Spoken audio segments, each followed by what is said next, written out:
Talvez quando a pessoa quis dizer procedimento, talvez ela esteja perguntando, é possível fazer uma nova cirurgia? Né? Eu responderia sim e não. A grande questão relacionada ao reganho de peso é que nós precisamos, primeiramente, determinar qual é a causa desse reganho. Qual é o fator primordial que está levando essa pessoa a voltar a ganhar peso. Eu disse no início da live que quando nós estamos falando da doença obesidade, nós estamos falando de uma doença crônica, progressiva e agressiva. Então nós não podemos esquecer que por mais eficientes que sejam os tratamentos, nós estamos diante de uma doença progressiva. Então, quando a gente fala, ela usa o termo na pergunta, reganho de peso, nós hoje, dentro da comunidade de cirurgia, nós estamos evitando esse termo reganho de peso, e sim nós estamos falando recidiva da doença obesidade, ou progressão da doença obesidade.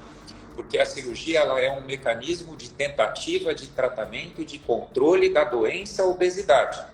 Mas da mesma forma como um paciente, às vezes portador de câncer, é submetido a um tratamento do câncer, seja por cirurgia ou por quimioterapia, passa por um período onde a doença entra em remissão total, em algum momento algum gatilho pode fazer com que a doença recidive ou progrida, isso também pode acontecer quando nós estamos falando em obesidade. O que nós temos feito nessa situação é, mais ou menos, de novo fazendo uma analogia a essas outras doenças, é uma associação terapêutica. Não é o fato da pessoa ter feito a cirurgia que faz com que ela não mais seja candidata à associação de tratamentos coadjuvantes que vão somar ao efeito da cirurgia, podendo fazer com que essa pessoa volte a ganhar peso de forma eficiente e duradoura.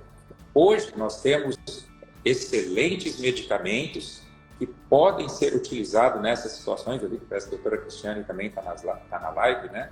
A doutora Cristiane é proctologista aqui da clínica há muitos anos também, tem muita experiência com isso.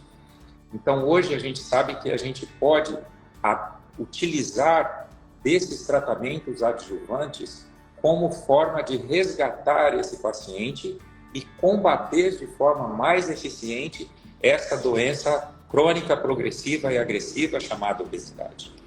E também nós precisamos entender que muitas vezes essa possível recidiva da obesidade está relacionada ao retorno de maus hábitos que o paciente tinha antes, que ele deixou de exercer por um período e que agora voltou a praticar esses hábitos que acabam burlando o sistema, né? E ele deixa de utilizar a ferramenta cirurgia como uma forma eficiente de controle da obesidade.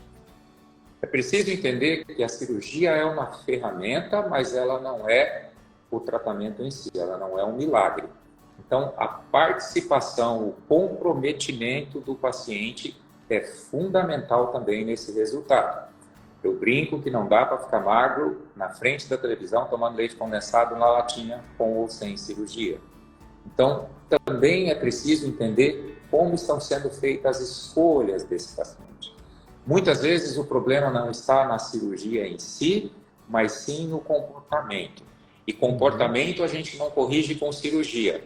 Comportamento a gente corrige com orientação, se for o caso, a ajuda da psicoterapia, o acompanhamento novamente mais próximo com a nutricionista, com o endócrino, com o nutrólogo. Acho que é por aí.